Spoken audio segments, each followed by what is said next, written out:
They were having a busy summer in Greendale. Alf Thompson was getting the hay in. He could just about manage to squeeze between the houses with his load. But then he wasn't counting on something of a traffic jam in the middle of the village.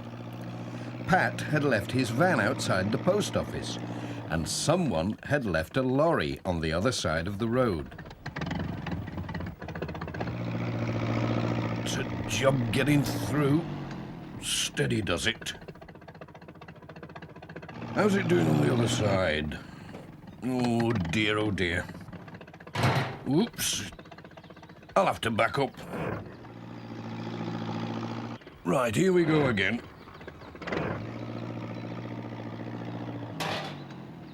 It looks as though Alf is stuck. I wonder who the lorry belongs to.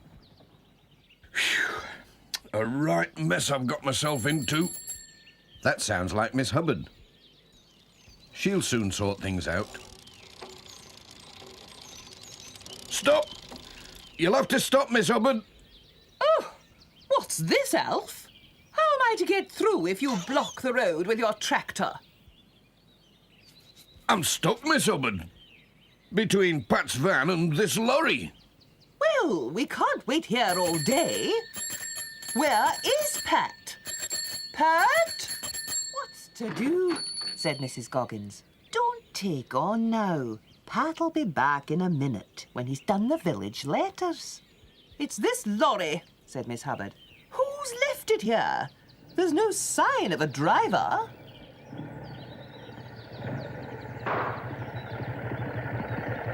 What's going on? Said Peter Fogg. Has there been a crash? There will be, if this lorry isn't moved, said Miss Hubbard. It looks like a builder's lorry. What's it doing in the village? Does that mean we'll have to wait around? I certainly hope not. Pat should be back soon. We need P.C. Selby. Here is P.C. Selby. Now then. What's all this? What's going on? You can't block the road like this, you know. Alf Thompson's stuck. It's not my fault, it's this lorry. And Pat's van. They all talked at once. What a mix-up. Wait a minute. Now then. Here, this headlight's broken. Now then, let's get things sorted out. Who does this lorry belong to? Pat was hurrying round the village with his letters. Pat! Who's that calling? Oh, it's Sarah, Pat's wife. Must be your forgetting day, Pat. You went off without your sandwiches. Here we are. Special delivery. Just like a parcel, said Pat. I'd better not pop them in somebody's letterbox by mistake. You'll be hungry if you do. Bye. Bye, and thanks. Left a bit. They still hadn't sorted Now, the traffic over to your jam. right. Stop. Left again. Now, a little to your right. Straight now. Straight. Stop.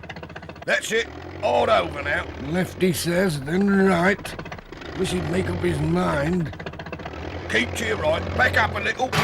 No, back again. Come straight on. You'll never get through there, you know. Alf, stop! Over to the left. Mind the van. Come on, Alf. Oh, dear. Stop! Back up a little. Then hard down on your left. Stop! You'll have to go back again. Now, hard over to your left. No. What have we here? You can't leave the place 5 minutes and look at it. Back a little. Now, hard over to your... Oops! Mind the van. No, right. Right, I You've got said. me all of a muzzle. I'm staying put till somebody moves that lorry. Hang on, said Ted. I'll give you a hand. Ted's lorry? So sorry, everyone, said Major Forbes. Ted's just giving me a hand at the hall. Borrowed the lorry. First traffic jam in Greendale, what? Soon be off. Morning, everybody. Just a word, Pat.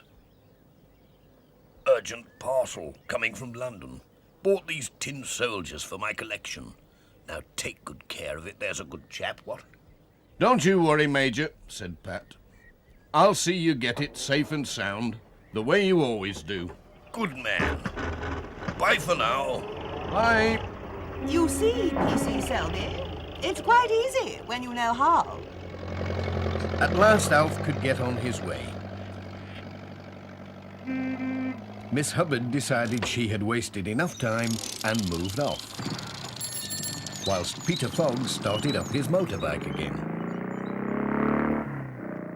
leaving PC Selby and Jess with the road to themselves.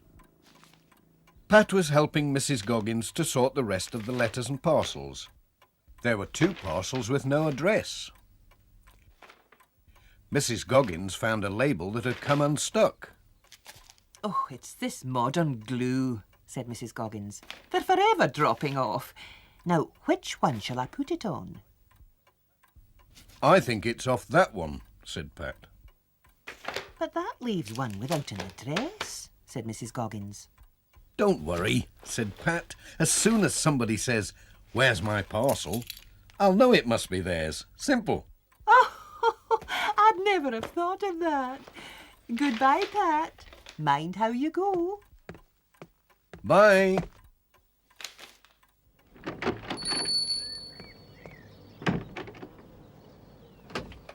Now then, Jess, we'd better take the Major's parcel first.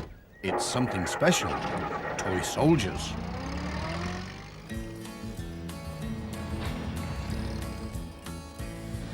Pat was on his way.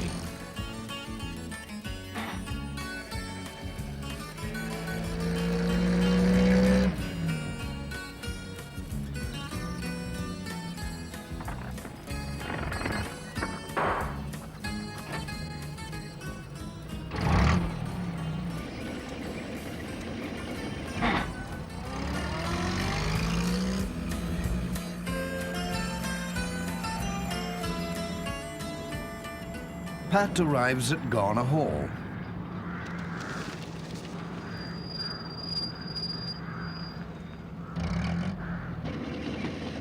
Won't be long, Jess. Looks as though the Major's busy.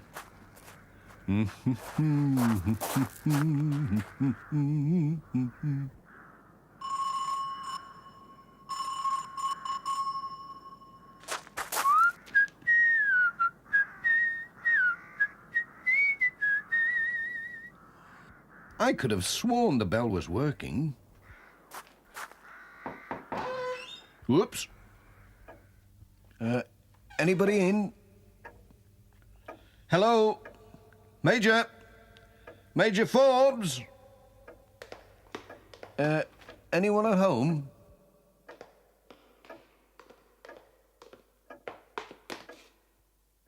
I'll leave the parcel here. It'll be quite safe. What's that? Must be me imagining things.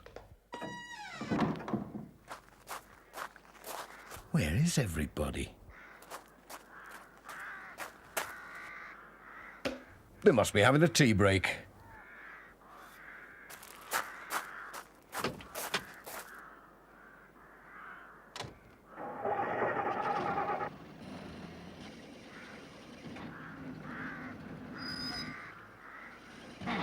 Pat was on his way.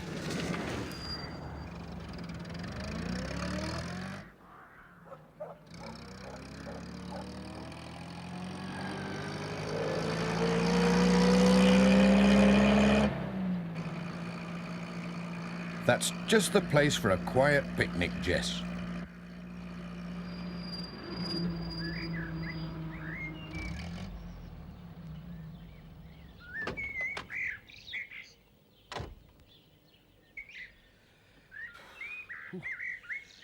Under that tree. Under that tree will do nicely. Whew, that was a warm climb, but it was worth it. Now, let's see. Tuck in, Jess. There's nothing like a quiet picnic. This is a funny sandwich. Oh, no. It's the Major's toy soldiers. How did they get into my lunch? Oh, what a noodle I am. I've got the wrong parcel. I must have left my sandwiches on the hall table in the Major's house. It was this parcel that the address fell off. Come on, Jess. Back to the Major's. He'll be thinking his soldiers have run away. Down at Garner Hall, the Reverend Timms was trying to cheer the Major up, and P.C. Selby was looking for footprints.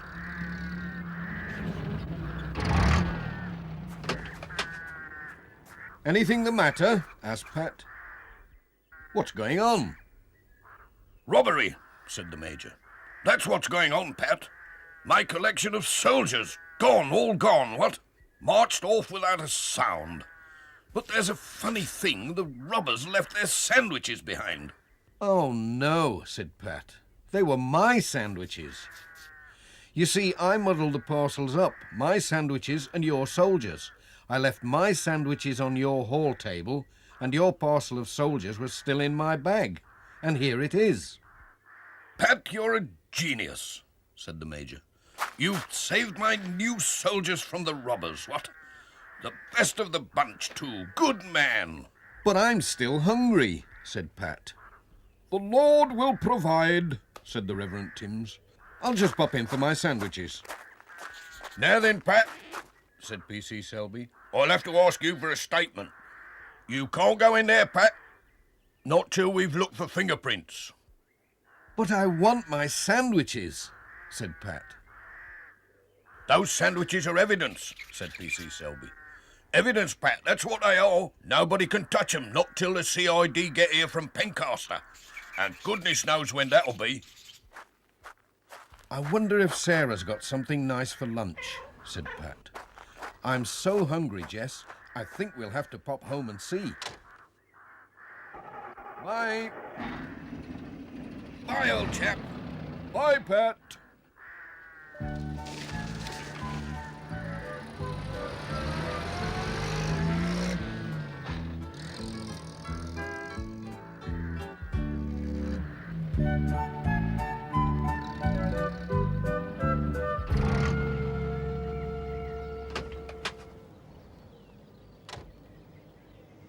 Home sweet home.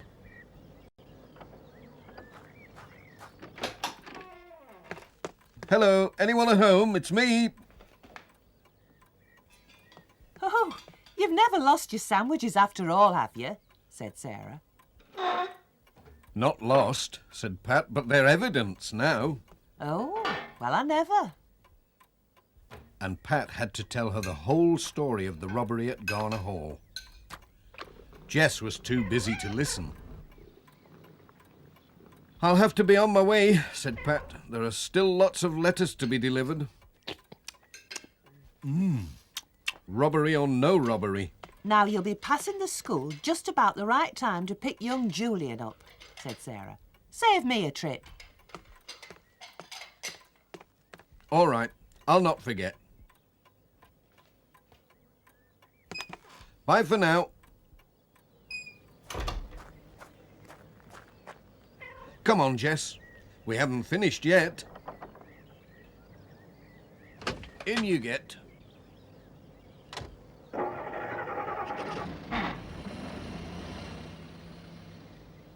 Pat was on his way again.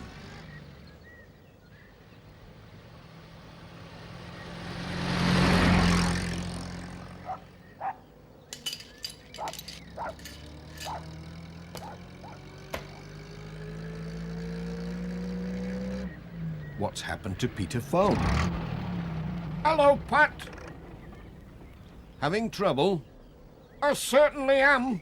My front wheel brakes have locked. Nearly threw me over the handlebars. I'll ask Ted Glenn to pop along with his toolkit. Here's something to read while you're waiting. Oh, good. It's my motorbike magazine. Great. Bye, Pat, and thanks.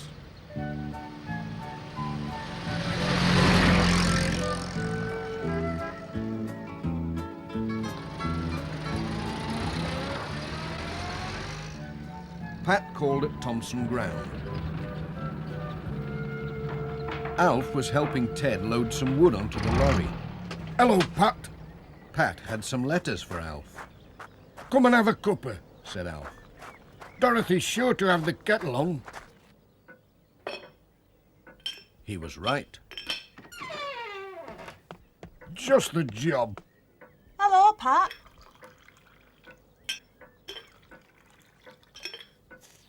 What's all this about a robbery at the Hall? Said Alf. Pat had to tell the whole story again from the beginning. Oh, said Pat, I nearly forgot with all this talk about the robbery. Peter Fogg's stuck with his motorbike. He's broken down, about 2 miles back. Do you think you could give him a hand, Ted? No trouble. I'll pick him up when we've got this wood loaded. Thanks for the tea, said Pat. Goodbye. Bye, Pat. Bye.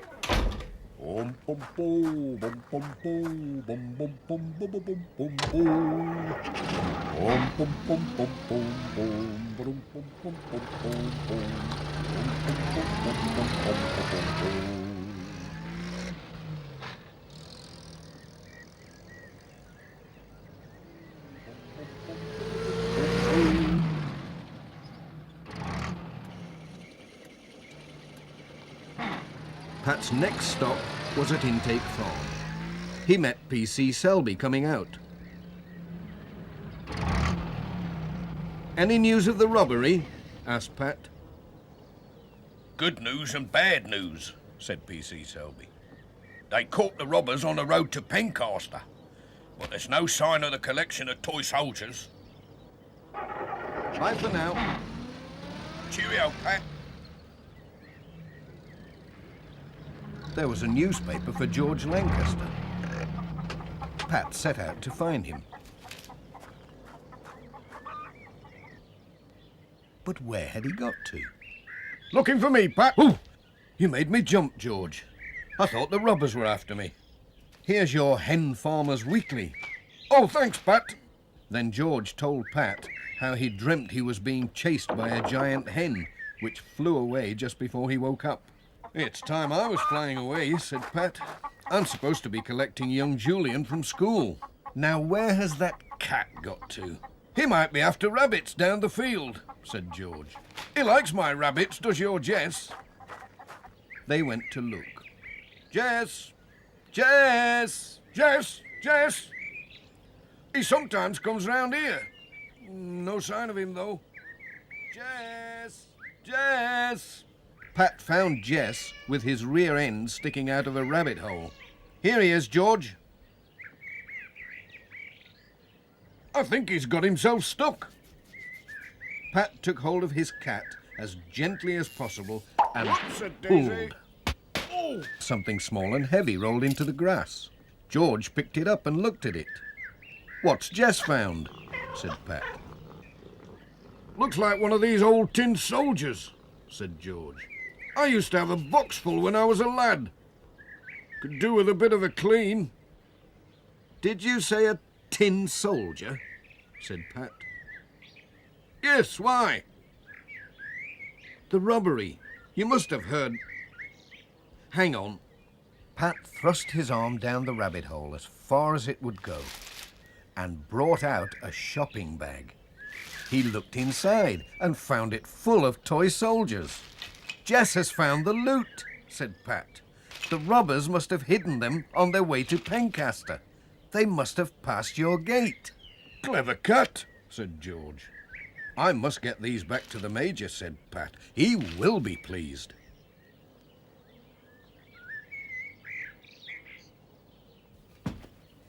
Keep an eye on these, Jess.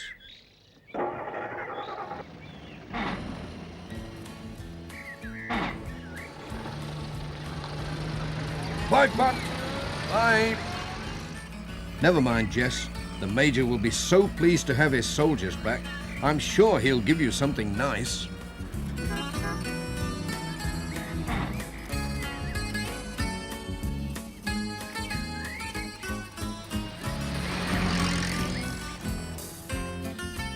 Pat remembered to pick Julian up from school.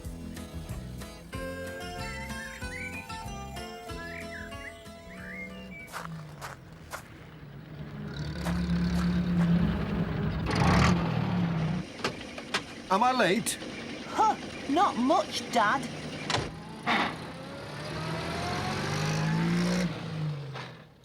On the way, he told Julian all about the robbery and how Jess had found the soldiers down a rabbit hole.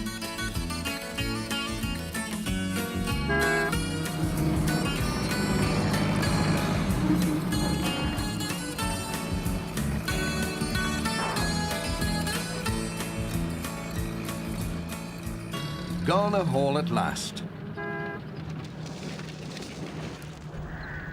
Ted and the Major were still busy with the roof. What's a fellow doing here again, eh, what? Special delivery, Major. What, in a scruffy plastic bag? Bless my eyes, it's my soldiers! My precious soldiers! Thank you, Pat, you're a stout fellow. And Pat told the whole story yet again. But it was Jess that found them, said Julian. Wasn't it? It's a good place to hide something, said Ted. Down a rabbit hole. Now who'd think of looking there? We'd better be off home, said Pat. Sarah will think we've got lost. Take this with you, said Ted, and make sure you look at page 2. Thanks, Ted. I will. I don't know why Ted wants me to read the paper, said Pat.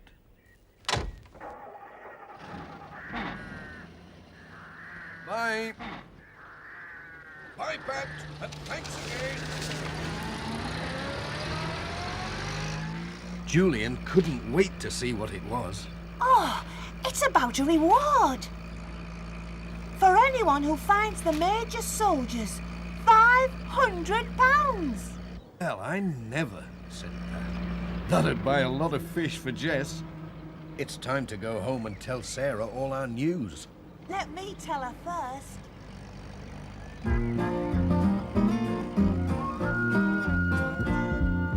Postman Pat, Postman Pat, Postman Pat and his black and white cat.